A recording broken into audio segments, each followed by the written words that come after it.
Musgrove. Down, down, boy. Get away. Get away.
Ramona, da dee dee dee da da da da, da dee dee da da da da, da da da da, da dee da da dee da, da dee da da da. The dust I must have forgot to dust it over it tomorrow. Da dee da da da da. The news gets more shocking every day. Ramona, one and one for the poor. Dee dee da da dee da da da da da da da dee da da da dee da da da da da da. I better get the toast and get the egg. Da da.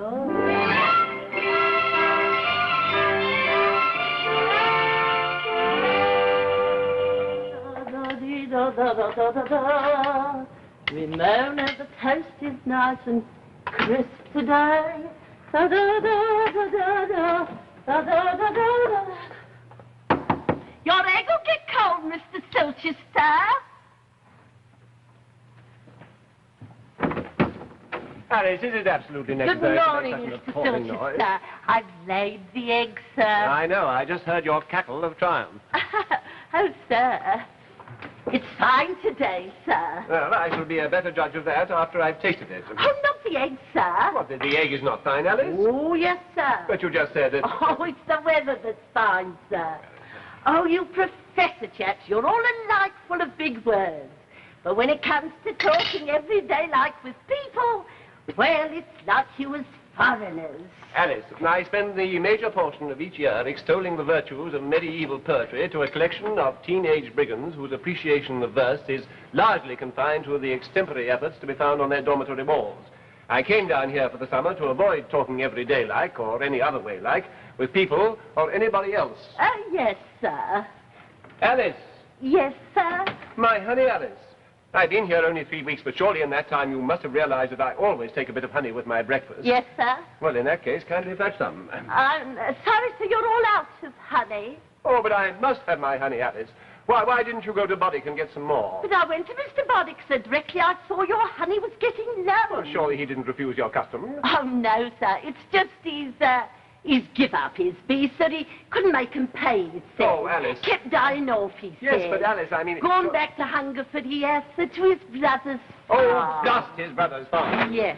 I mean, how am I expected to procure honey if every beekeeper in the neighborhood goes out of business? It took a week searching to find Boddick. Well, lots try taking it up, sir, but it never seems to work round here. Except Mr. Hargrove, sir. He seems to make it pay. Well, then why didn't you approach Mr. Hargrove with my business? Mr. Oh, I didn't think you'd like to deal with him, sir. No? Funny sort of chap he is, him and his missus. Always keeping themselves to themselves. Never coming into town. Can't get friendly with them no matter how you try. Yes, but Alice, I mean to say... many there are who've tried. Alice, my requirements are a fortnight's supply of honey, not the establishment of friendship with a beekeeper. Kindly acquaint me with the whereabouts of Mr. Hargrove's farm, and I will go there this afternoon. Very good, sir. I'll write it down, sir. Oh, dear me, no, honey. Surely some future reward is due to me for all this suffering.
The sign says, ring bell for honey. I'm a reading man myself. Huh? Oh, quite. Well, suiting the action to the word, I rang. Doesn't always work. Huh? It's an old bell. Oh, quite. Yeah, well, in the matter of honey... I have it in jars and combs. Well, I shall require 6 combs and 6 jars. You have a taste for honey? Well, sufficiently developed to cause me to go to certain pains to acquire it. Can you let me have a like amount each fortnight? If my bees keep making it. Ah, yes. This part of the countryside is excessively hard on bees, I understand. I've no complaints. Oh, well, you're a fortunate man. You really think so? Hmm? Wait here. Oh. You'll get your honey. Thank you. Gentlemen here want 6 of each. Shake a leg. Oh, go on, get it yourself.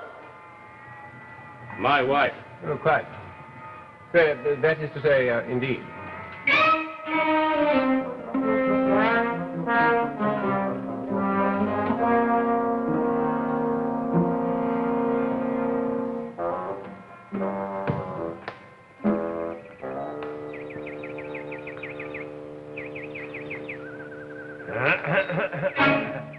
I don't wish to startle you, sir, but might I have a word?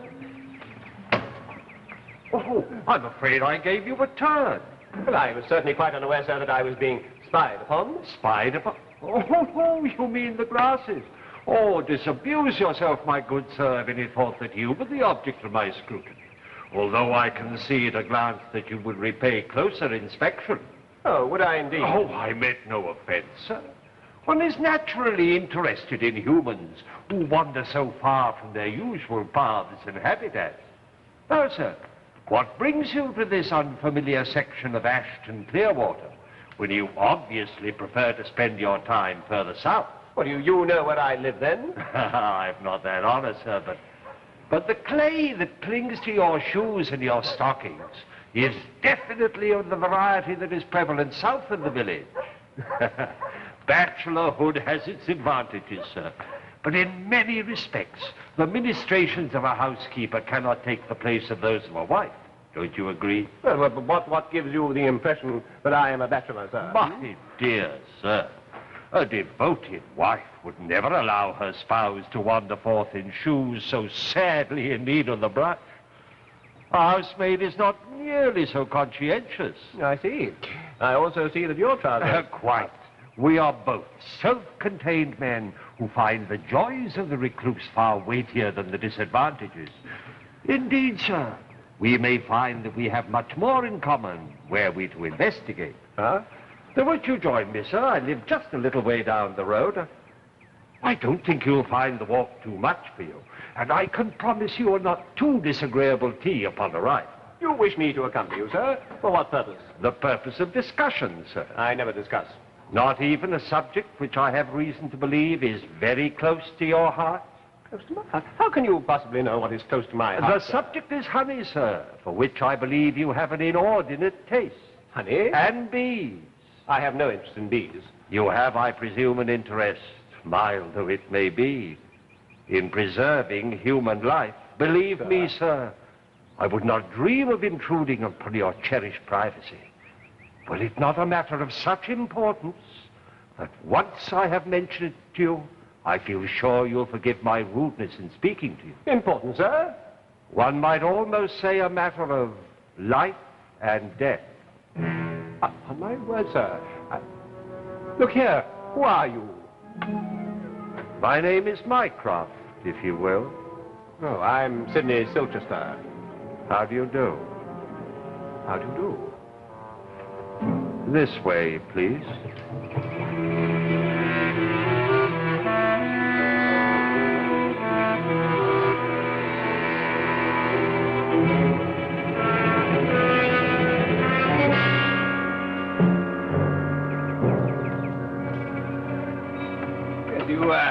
You do research in bees, Mr. Mycroft? Oh, yes, indeed. Since my retirement from public life, I found it a singularly absorbing pastime. Oh, you at one time held some public position? A private position, sir, which occasionally found its way to the public eye. Oh, now, sir, I'm sure you must have learned of the difficulties in acquiring honey in these parts. Oh, I have indeed, sir. You've no idea how delighted I am to have located Hargrove. Yes, bees evidently do not thrive around here. Now, I can't think why. I can. Be so good as to step over here and view these two exhibits, which I'm sure will arouse your interest. Well, it's a dead bee. Quite. I don't see what's over the interesting. Use this, please. Now, what do you see? Well, my eyesight is excellent, Mr. Mycroft. I see the same bee I saw previously without the benefit of magnification. It's considerably larger now, but I venture to suggest no deader. Your observation is unarguable, sir. I will now press gently with the tip of this forceps upon the stomach of the creature, thereby forcing the poor dead brute to extend its sting. This was one of my bees, Mr. Silchester. Oh, very touching. There. Yes? The sting, you see, is now extended. Oh, I do this merely to acquaint you with the size and shape of a normal bee. Yes. Kindly continue to watch, sir, through the glass, while I perform the same operation upon this second dead bee. Another of yours, sir? I've not that honor. Oh. Ready? Yes. There. Good heavens! Quite a perceptible difference, eh? Upon my word, sir, but that sting was 3 times the length of the first one. And 3 times the strength, sir. And charged with a venom of sufficient virulence to kill my dog in 5 minutes. Good heavens, sir, but whence came these killer bees? I am convinced, sir, that those are the bees, the product of whose labor you are presently carrying home to enjoy upon your breakfast table. What, Mr. Hargrove's bees? The one man, sir, who is able to thrive upon honey-making in this neighborhood. My own hives have been sadly depleted by the raids of his murderous bees. My own dog, as I told you, died not after half a dozen stings from those same monsters. Good heavens. Happily, I'm possessed of a smoke device of my own invention, which temporarily routed the invaders. But they will be back for another chance, so make no mistake about that. Hargrove will not rest until he has put every beekeeper in this locality out of business. Oh, my words, excuse me. I never heard of a man breeding a special kind of bee in order to decimate competition. My before. dear sir. Yes, but look, my dear sir, why on earth should you attempt to interest me in this matter? But surely, my good sir, it must be obvious to you that if I'm to move against this man, I must have help. But surely you don't propose to involve me. My good sir, how long do you think it'll be before the creator of this unbelievable instrument of death will tire of wasting its staggering potential upon mere insects? Do you mean to intimate, sir, The man has bred a bee that destroys its fellows. Suddenly, he has discovered that his mutation is powerful enough to prove fatal to a good-sized dog. Think, my good sir, think. What will be his next move? His next experiment, if you will? Well, I think you're deranged, sir. Mark my words, sir. Before very long has passed, the animal kingdom will cease to satisfy his evil ambitions. He will look elsewhere.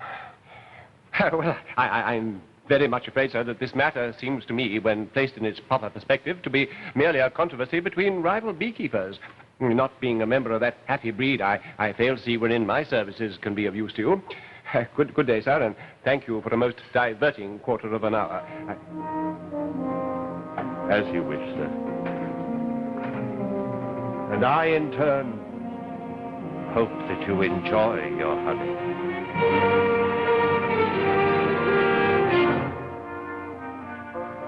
Ramona, I hope you won't be late for tea. Ramona, the bread and butter will get stale. Good afternoon, Alice. Good afternoon. I have replenished my honey supply, and I beg you this time to give me ample notification of its imminent depletion. Did you go to the Hargrove, sir? I did, Alice, and I must compliment you on the reasonably accurate directions you gave me for locating the place. Now, if you'll just put this basket on the shelf...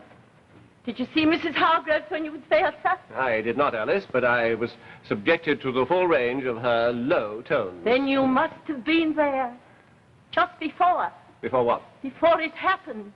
For heaven's sake, girl, be articulate before what happened. They're talking of nothing else in the town, sir, but of how suddenly poor dear Mrs. Hargrove, in the fullness of her strength, as you might say, sir, was struck down. Struck down? Dead, sir. Stone cold dead. Good heavens, how? But I was right there on the premises. I mean, if it was something infectious... Oh, it was the bees, sir.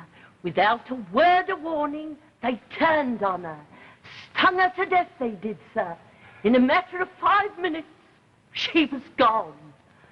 Stone cold dead.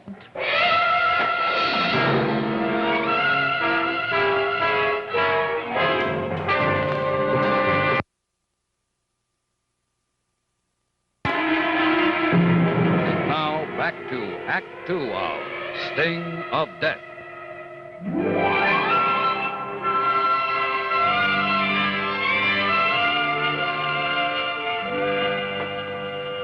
Ramona, the egg is not brown today. Ramona, dee-dee-dee-dee-da-da-da-da, da-dee-da-da-da-da. Da, da, da, da, da, da, da, da. Your egg! Thank you. Oh, gosh. Good morning, Alice. My poor heart. Breakfast ready, I take it? Oh, what a shot he gave me. Ah, splendid. It's fine today. I'm aware of that, Alice. The condition of the weather is fully as perceptible when observed through my bedroom windows as from the other portions of the premises. Now, what have we here? Alice! Yes, sir? Alice, as upon a certain melancholy past occasion, you have neglected to provide me with my morning allotment of honey. Yes, sir. Oh, you perceived the omission? Yes, sir. And you did nothing to rectify your dereliction? No, sir. Oh, well, thank you for your blunt answers. I shall now put a further question to you. Why not? The honey's gone, sir. Gone? There isn't a speck of it in the house. I see. Well, my next question has perforce a rather more pointed tone to it. Who, may I inquire, has been at it? Been at it, sir? Yes, Alice, who has eaten my honey? Why, you have, of course, sir, every bit of it. Alice, I must ask you to observe my face and manner very carefully. It may serve as an extremely useful lesson in patience and self-control. I do not fume, you will notice. I do not bluster. I do not stride about the room. You could not, no matter how carefully you examine me, detect the slightest trace of heightened coloration in my countenance. In fact, I am known around the faculty as Cool Silchester. Are you observing me, Alice? Yes, sir. About the honey. Precisely, Alice, about the honey indeed. It is about the honey that we are speaking. I should like to point out to you that my daily consumption of honey amounts to a very generous helping with my breakfast and a rather more modest portion with my tea. Now, only a very few days ago, I secured a It was almost 3 weeks, sir. What was? When you got the honey, sir. 3? But that's impossible. Oh, but I remember it well, sir, because it was the day poor dear Mrs. Hargrove died. You're perfectly right, Alice. It was almost 3 weeks ago. Yes, but that does not entirely absolve you from failing to replenish the supply. Oh, but You wouldn't want me to go to Mr. Hargrove, sir, not after what happened. But, my dear Alice, the coroner's jury was quite definite in finding Mr. Hargrove entirely free of any negligence in the unfortunate death of his wife. The bees. The bees, Alice, as I understand it, were ordered destroyed by the court. I mean, naturally, one would hesitate at eating honey made by a hive of homicides, but Mr. Hargrove has procured fresh hives, I understand, and is now keeping completely docile and dependable creatures. Am I not stating the truth, Alice?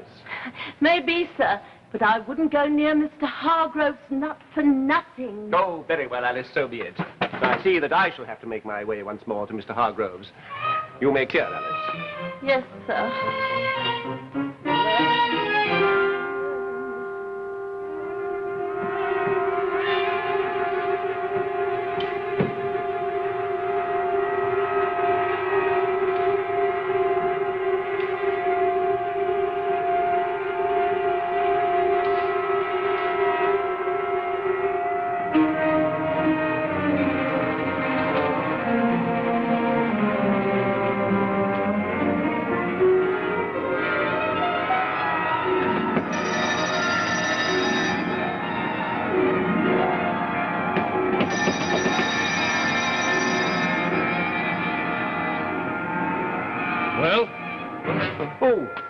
Good afternoon. Good afternoon. Yes, I understood that you might once again be selling honey. Yes, sir. Yes, I gather that these are different bees from the ones which... They are, sir. Oh, yes. I've a way with bees. Yes, sir, I'm informed. Are you? By whom? Oh, that is, I mean, say, well, you're very fortunate. I mean, the majority of the beekeepers... job. Ah, yes, of course, yes. Missy, you require 6 jars and 6 combs. That's right, yes. Come inside. I'll get your order for you. Oh, thank you very much indeed. Let me have your basket. There you are.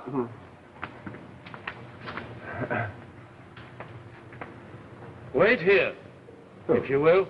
Certainly, very well. Make yourself comfortable. Oh, thank you very much. Make myself comfortable indeed. Place could do with a thorough cleaning. Confound it. My word, what now? Hey, you dropped a jar. Yes, smashed it. Clumsy of me. Yes. What a mess. Give myself rather a nasty cut, too. Yes, so I see. I say, disinfectant and a bandage, I'd say, without undue delay. I presume you have such things on the premises? Oh, yes. Here, you can't be too careful with glass, you know. No. Oh, there we are, yes. I'm afraid I'm far from ambidextrous. Would you mind? Oh, not at all, no. Well, a bit of cotton would help, I think. In this cupboard, same shelf. Right. I'm sorry to put you to all this bother, but I'm absolutely useless with my left hand. Oh, not at all. Yes, well, I don't think it'll prove fatal. Yes, well, we'll try the disinfectant first. Careful now. Oh, is this thing? Well, A bit. It must be good. It absolutely reeks. Now, careful now. Ow! I'm awfully sorry, sir. Yes, sir. Did you get some over you? Well, yes, I did rather. Phew, well, I do trust that it's washable. Oh. There now, the bandage. There we are. There we are. Much obliged to you, sir. Not at all. Now, if I could have my honey. There it is. Oh, thank you. Yes, you may send me the bill, the same address. Of course, sir. Yes. And thank you again. Oh, you're very welcome. This way? That's right, sir. Thank you. Goodbye, sir. Oh, goodbye. And if any of your friends share your taste for honey, you might let them know I'm keeping bees again, will you? Oh, I certainly will, yes. Good afternoon.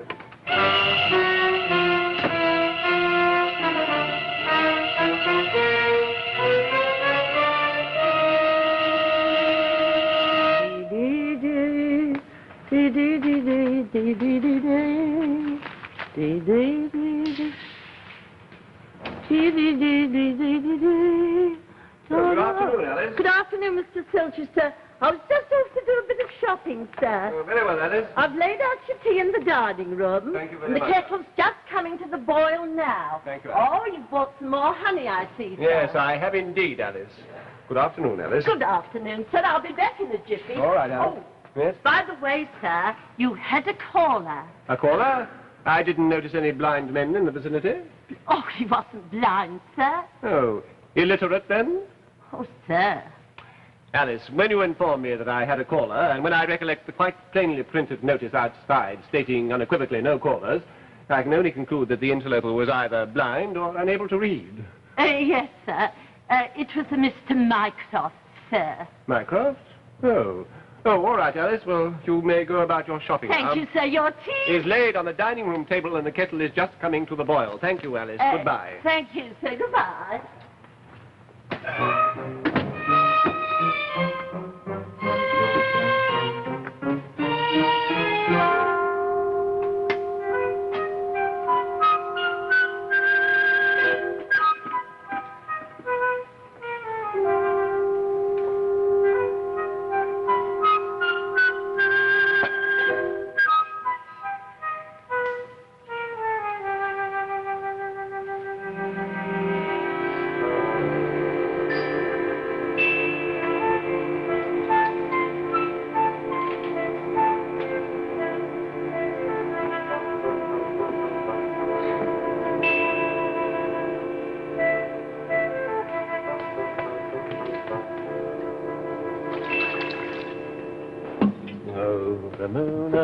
I think you'd better wash your hands. Oh, the moon, I think you'd better dry your hands.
Do you believe in Providence, Mr. Mycroft?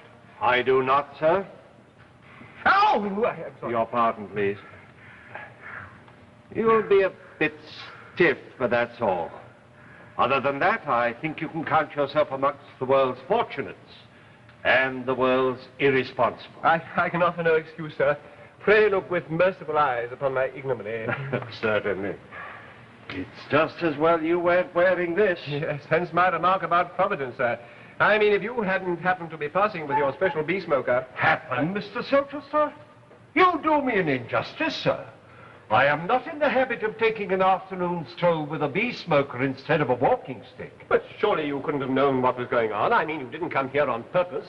My dear sir, upon the occasion of our first meeting, I perceived you to be in possession of a basket containing, at a vague and hasty guess, a supply of honey calculated to last about a fortnight. Am I right? Quite right, sir. A fortnight or more having passed, it was safe to presume, I think, that the supply had become exhausted. and you would be in the market, as it were, for fresh supply. Well, what you say is undoubtedly true, sir, but nevertheless... This morning, sir, I learned indirectly that Hargrove was once more selling honey. Knowing that gossip travels fast in small towns, I came here at once to plead with you to stay well clear of Hargrove, and were told that you were out. Where? I could think of only one place, Hargrove's. I rushed home, seized my bee smoker, returned here, dispersed the villains, rendered you first aid, thereby sparing you perhaps more serious incapacitation. Well, of course, when you outline it in that fashion, well, it's scarcely more than child's play. Mr. Silchester. Sir? Sir, are you aware, sir, that not more than half a mile from this spot there is a man who, merely in a spirit of scientific investigation and all-round good fun, is actively planning your murder? Good heavens, Mr. Silchester, unless you listen to me carefully, unless you hear me out, believe what I say, follow my instructions to the letter, sir. You will be hunted down and murdered in a manner as excruciatingly painful as any I've ever encountered in all my years of research. Oh, Mr. Silchester.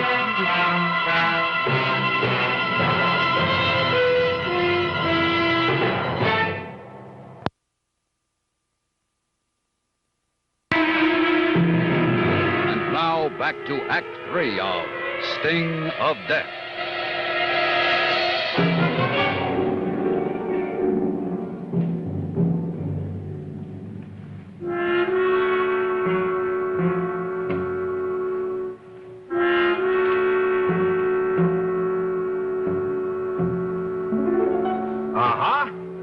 Exactly as I had anticipated, Mr. Silchester.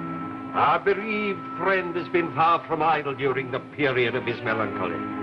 The bees that succeeded in killing poor Mrs. Hargrove are playthings compared to this latest crop.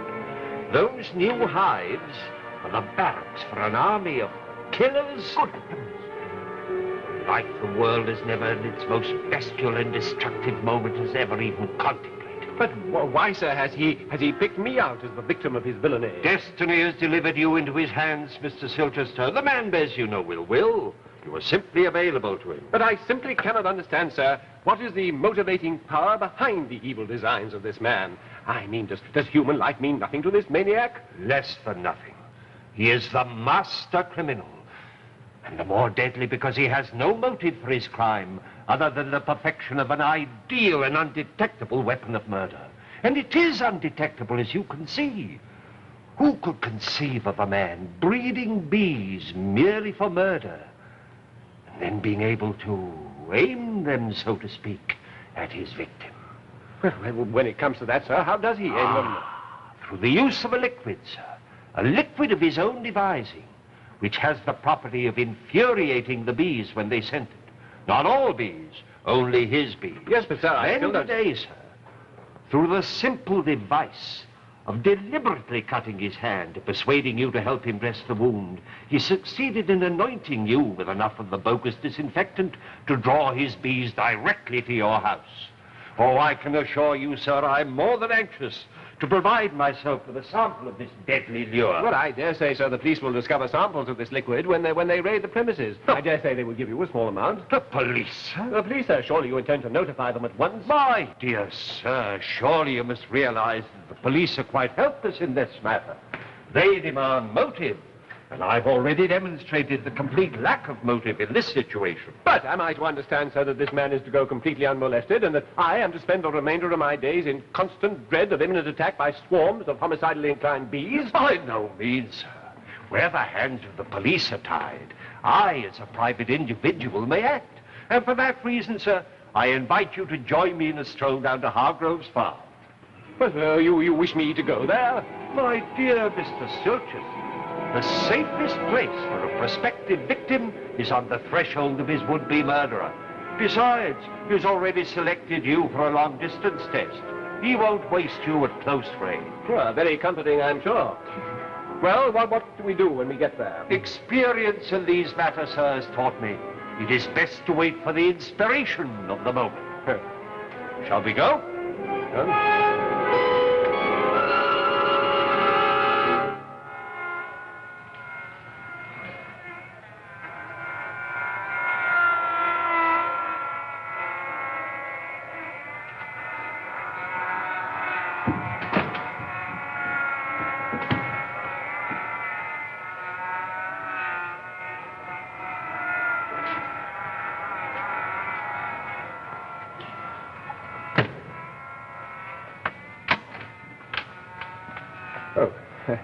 Yes, gentlemen? Good afternoon. Good afternoon. This is a gentleman who... Yes?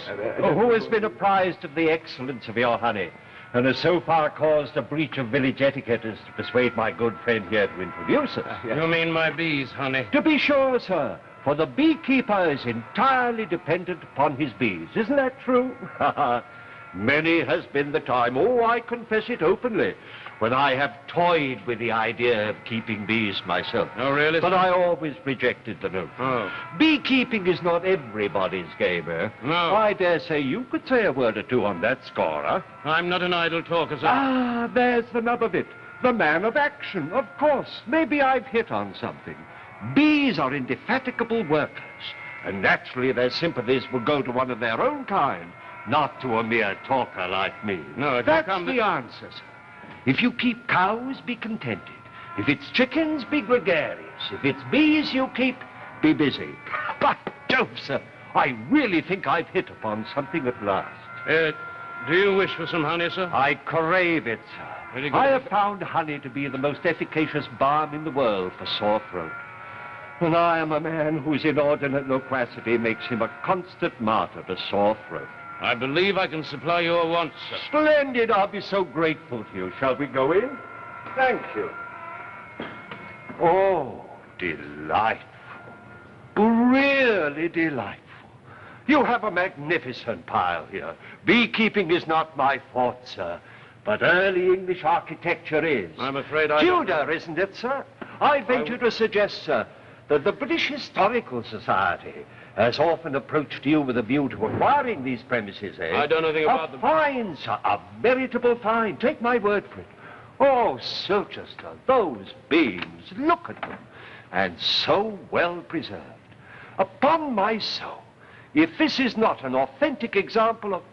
Oh, Silchester, you're... Mr. Mycroft! Oh, heavens! Is it his heart? Oh, Silchester. My waistcoat, the left side. What, these? Two tablets. A glass of water, please. Oh, water. Well, there's some water, quickly. None in the house. What? Well, outside. Well, get it from the mailman, quickly. Can't you see? I mean... Of course. Yes, Mr. Mycroft, Mr. Mycroft! Quiet, there's not a moment we lost. That well's not more than 15 feet from the house. Where did he get that disinfectant? In there. Stay here. Warn me of his return. Oh, very well.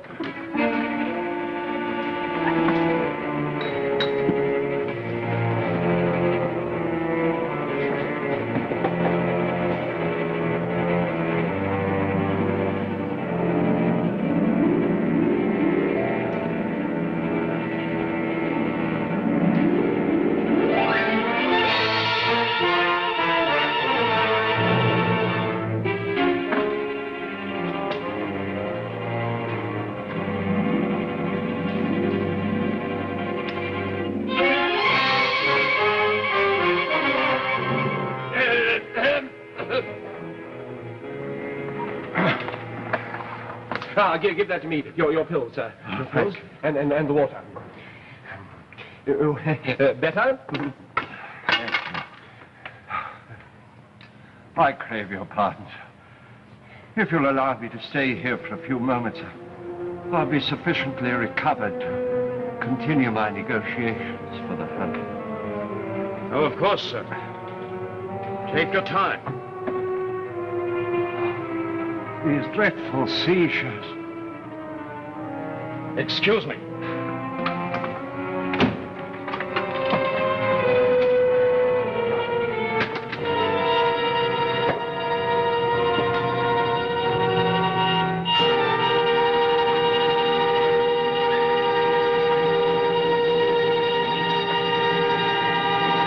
Lock that door.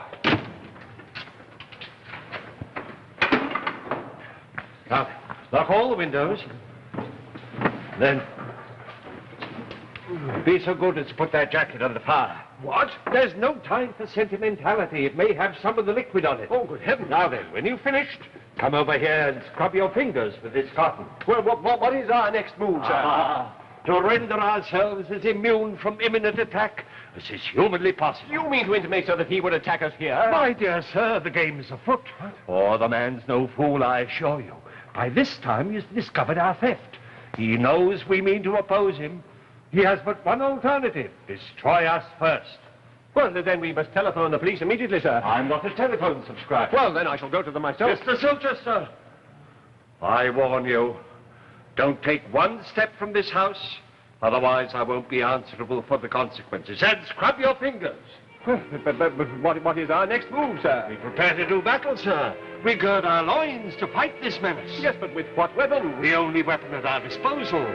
Here is our heavy artillery, sir. The weapon with which we hope to mete out poetic justice.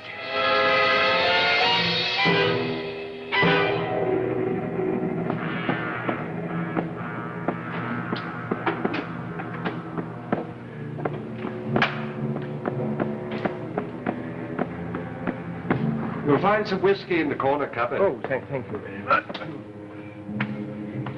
Shh. Sir? Did you hear anything? I did not, sir. Aha. My hearing is very acutely developed. We're about to be paid a visit by the gentleman who is currently occupying our thoughts virtually to the exclusion of all else. What? Hargrove coming here, sir? The man's desperate. His life is at stake. Aha! But surely you don't intend to let him in, sir? Oh, my dear Mr. Silchester, don't be alarmed.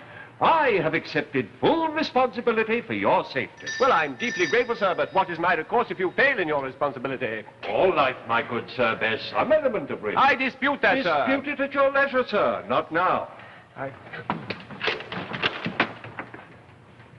Ah, my dear Mr. Hargrove. You forgot your honey, sir. I thought I'd drop it off on the way into town. Oh, how very good of you, wasn't it, Silchester? What? Yes, very. Step inside, sir, step inside. Now, I'll just empty this and return it at once. May I inquire the price? 14 and 8 will cover it, sir. And you needn't bother about returning the basket now. I'll pick it up on the way back from town. Oh, not at all, not at all. Excuse me just a moment while I put the honey in the pantry and write you a check. Oh, Silchester. Yes? Perhaps you'll give Mr. Hargrove a drink while I'm gone. What, but you... whiskey and soda? No, thanks. Oh. I'm not a drinking man. Oh, well, I think I'll have one. I trust, sir, that your wound has caused you no further inconvenience. Wound? Oh, not at all. It's quite healed, thanks. Oh, good. I'm delighted to hear it. Nasty things, wounds. It is a good job you had such efficacious disinfectant about the place. Now, one can't be too careful. No. I see the old boy does some experiments in here. Yes, he's not the only one experimenting around here. What's that? Here we are, sir. I trust I've not detained you immoderately. Your check, sir. Your basket. Thank you, sir. You needn't have bothered. Oh, not at all, not at all. One moment, please. Yes, sir? Mr. Hargrove, I trust you'll forgive a doddering old man for interfering in your affairs. But shortly prior to your arrival, I was on the telephone to London, and I have some information that may be of great interest to you. I can't think what would interest me in London. Money, sir. I presume that money is of interest to anyone, no matter where it may be. And my needs are slight, sir. Perhaps your ambition is less slight.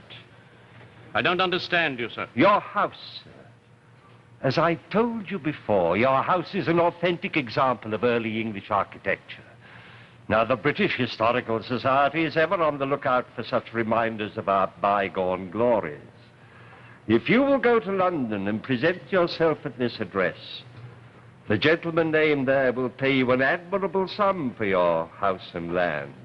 I never go up to London, sir. The sum is quite considerable. I'm not interested in architecture, sir. In money, then? As I told you, my needs are slight. I'm interested in bees. Sorry to disappoint this society. Perhaps you'll convey my regrets to them and to this gentleman. But I don't choose to sell. Don't forget your basket. Oh, of course. Goodbye, sir. Good day. Goodbye, sir. Goodbye, sir.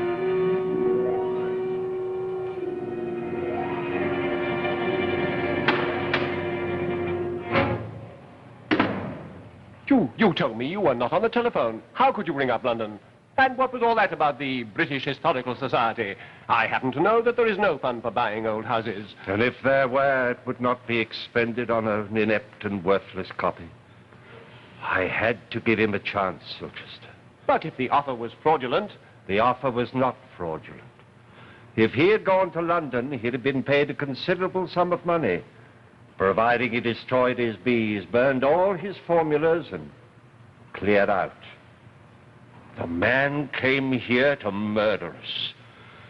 There was enough of the liquid on those jars of honey to draw all his bees straight to this house, to us. You see, he understood my offer, but he rejected it. Money means nothing to him. His only pleasure now lies in murder. What, and knowing that he had it in mind to kill us, you allowed him to return to release his bees? I'm afraid his bees will find a much closer target for their anger than us. What? What other choice was there? He could never have been brought to justice. You see, I succeeded in duplicating his devilish concoction with one important exception. I removed the identifying odor. His bees will recognize it, but he will not. I impregnated the handle of his basket. He's now on his way home with the murder weapon intended for us about to be turned against him.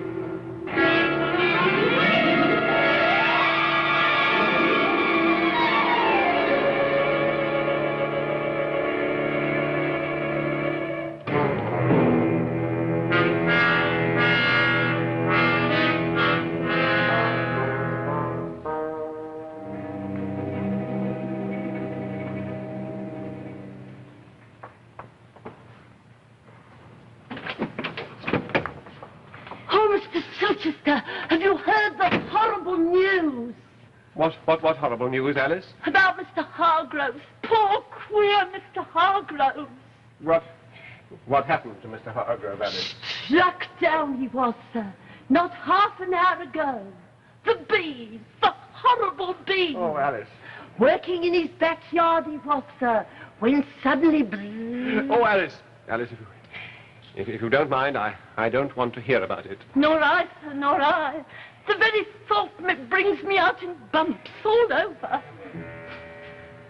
Oh, well, your tea's made, sir. And there's a dish of your honey all ready for you. Honey? Oh, no, thank you, Alice. If you don't mind, I don't think I'll have any honey today. No honey? But you always have your bit of honey, sir. True, Alice, true, but for some unaccountable reason, I don't feel up to it today. In fact, Alice, I don't believe I shall ever feel up to it again. I'm very much afraid that I have completely lost my taste for honey.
For his technical advice on beekeeping.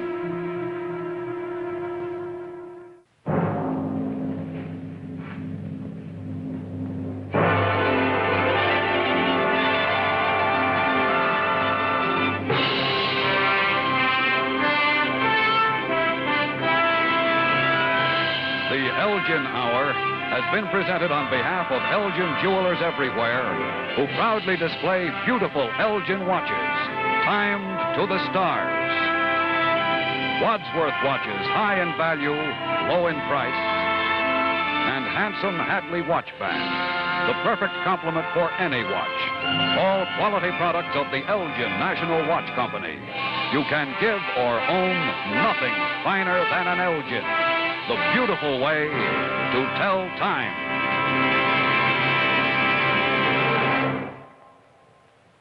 The Elgin Hour has been chosen to be shown to our armed forces at home and overseas. Jackson Beck speaking.